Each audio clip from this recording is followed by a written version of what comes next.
வணக்கம். Welcome to Rajan real estate Tambaram. இது எங்கன்னா வண்டலூர் டு மீஞ்சூர் டோல்கேட் இருக்கு இல்லையா, அதில் ஒரு அருமையான ப்ராப்பர்ட்டி.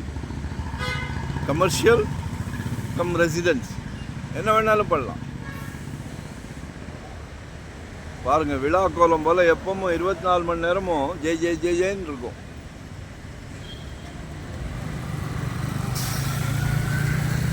இதிலிருந்து 1 to 1.5 கிலோமீட்டரில் ஆம்னி பஸ்ஸோட ஷெட்டு இருக்குது.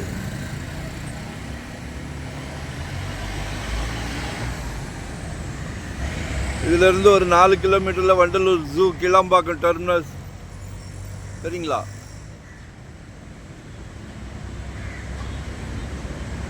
இது வந்து சென்னையின் நுழைவு வாயில் தாம்பரம்.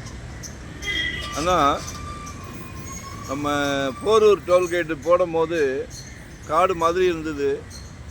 இன்றைக்கி 14,000 ரூபா 15,000 ரூபா சதுரடி கேட்குறாங்க, இடம் இல்லை.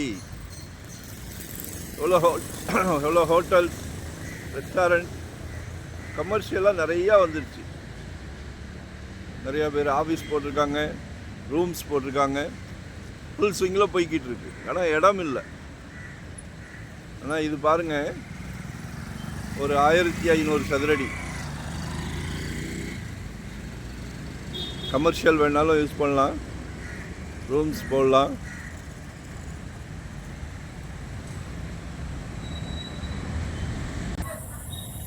இதுதான் பிளாட்டு.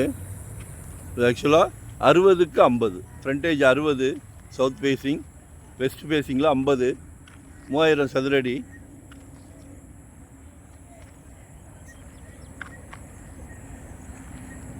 South west corner. இதில் அந்த கார்னர் சோல்டு, மிடில் இருக்கிறது, இந்த பில்டிங்கை ஒட்டி இருக்கிறது ஒரு 30க்கு 50, 1,500 சதுரடி இருக்குது. 4.2 கேட்குறாங்க. பாருங்கள், அப்ரூவ்டு தான். இது மாதிரி ஒரு அரண்மனை கேட்டுங்க. சரிங்களா?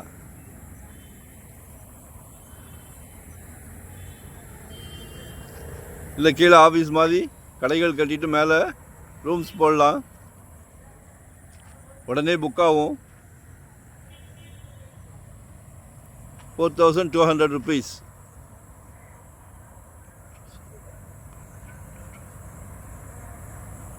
ஸோ மிஸ் பண்ணாதீங்க, ஒரு நல்ல பிராப்தம். இது வந்து ராயப்பா நகர்னு 300 ஏக்கர். மக்கள் எல்லாரும் மழை தண்ணி வருதுன்னு பயந்துக்கிட்டே இருந்தாங்க. இன்றைக்கி இது ஒரு 2 கிலோமீட்டர் உள்ளே போகும்.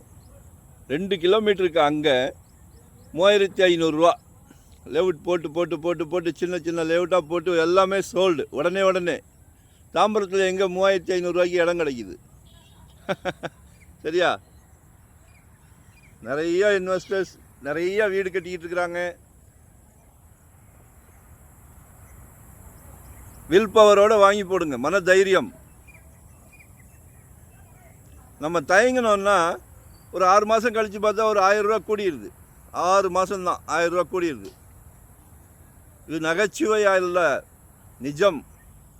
நீங்கள் தான் முடிவு பண்ணணும். நல்லா 5 அடி உயரம் தூக்கி கட்டுங்க. என்ன மழை வந்தால் தண்ணி கீழே வரும், வழிஞ்சிடும். ஸோ அந்த மழை பயத்தை மறந்துடுங்க. அப்போ தான் சொத்துக்கு ஓனர் ஆக முடியும். நன்றி, வணக்கம்.